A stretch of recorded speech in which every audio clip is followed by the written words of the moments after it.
Welcome to Man Does Tech, where I solve the problems you didn't even know you had. In this video, I will explain how to do tally on a computer.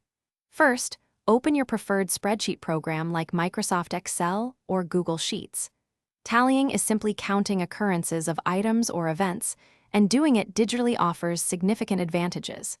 It provides accuracy, speed, and makes data analysis much easier. We will focus on using spreadsheet software, which is the most common and efficient way to manage your tallies. To begin structuring your tally sheet, open a new, blank workbook in your spreadsheet application. In the first row, create clear column headers. For example, label cell A1 as item or category and cell B1 as tally count. This setup provides a clean and organized way to record your data. You can add more columns later for additional details if needed, ensuring your sheet is adaptable. Now, let's input and count your tallies. For each occurrence of an item or event, simply enter the number 1 in the corresponding row under your tally count column.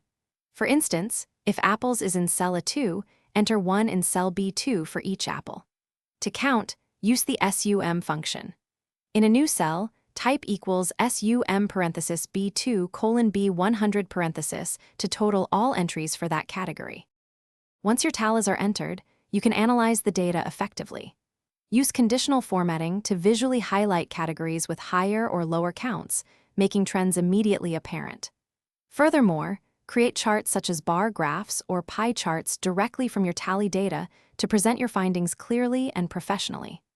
Finally, export your completed tally sheet to formats like PDF or CSV for easy sharing with others, ensuring broad accessibility. Thanks for watching.